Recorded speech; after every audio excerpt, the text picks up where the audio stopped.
Ang lahat ng bagay ay mayroong tamang panahon, katulad ng pagsikat ng araw sa tama nitong oras, ang paglitaw ng buwan para magbigay liwanag, gaya ng pamumukadkad ng bulaklak at ang pagbuhos ng ulan kapag mabigat na ang ulap. Minsan sumasagi sa isip ko kung tama ba palaging hintayin ng tamang panahon, kung ang lahat ba ng ito ay magiging sulit. Hindi ko ba pagsisisihan ang aking desisyon na sa mahabang panahon mas pinili kong hintayin ng tamang panahon? Pero mayroon lang akong isang tanong. Paano ba masasabing ito na ang tamang panahon?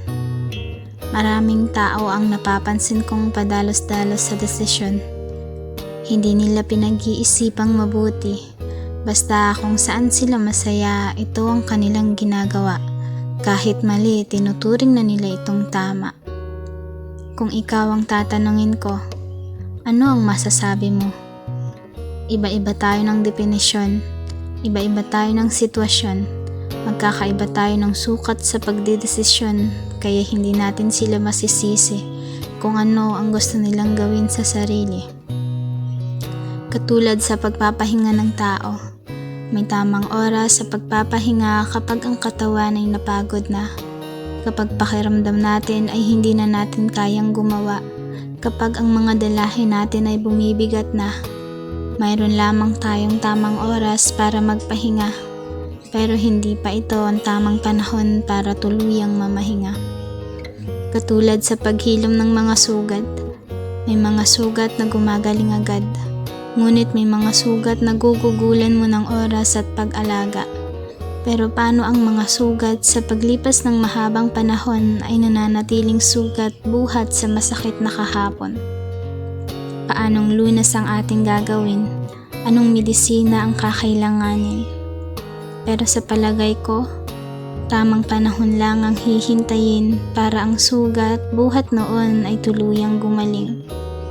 Katulad ng pagbuhos ng ulan, hindi natin alam kung kailan. Mararamdaman nilang natin itong pumapatak sa ating bubungan.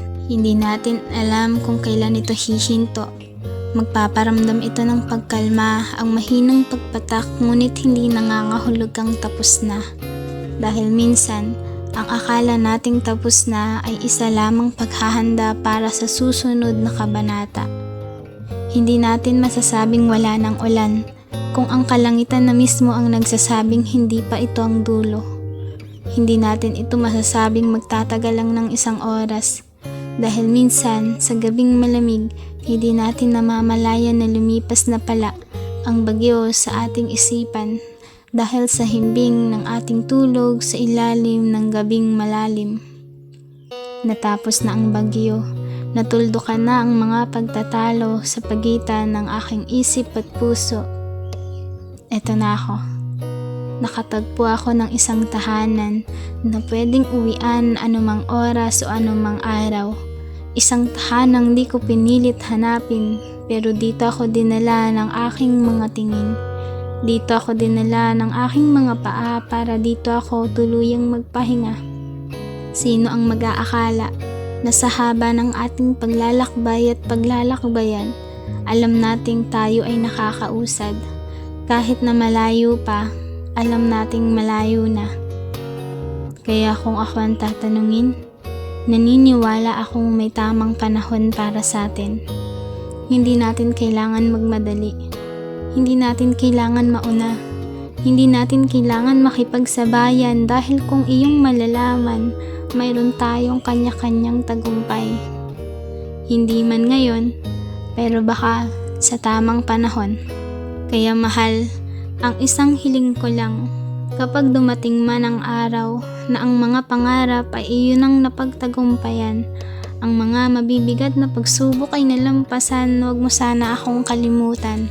Sana ay sumagi pa rin sa iyong isipan ang mga masasayang alaala nating minsang pinagsaluhan.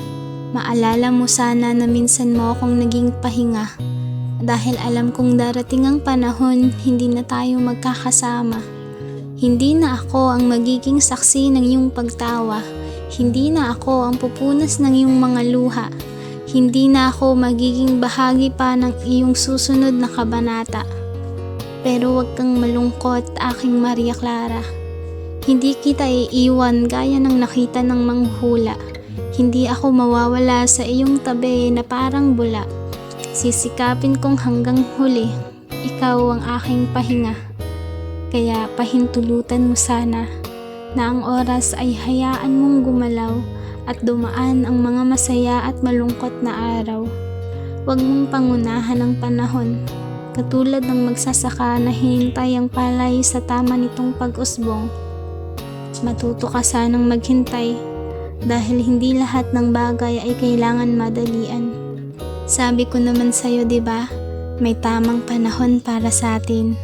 Siguro, kapag namukadkad na ang mga bulaklak, kapag bumuka na ang mga pakpak, kapag nagsimula ng lumipad, kapag kaya na nating mag-isang lumayag, kapag hindi na tayo takot, baka sa susunod, kapag hindi na tayo nababalot ng lungkot. Siguro kapag dumating na yung panahon na masasabi nating handa na ang ikaw at ako, kapag naiguhit na ang kapalaran nating dalawa, kapag naisulat na ang ating kwento sa panibagong kabanata, kapag nagtugma na ang tayo, ay pwede na ang oo. Pero baka tama ang sabi nila, hindi pa natin panahon, baka hindi pa panahon sa ngayon. Kaya ang aking tanong, kaya mo bang maghintay hanggang dumating ang tamang panahon?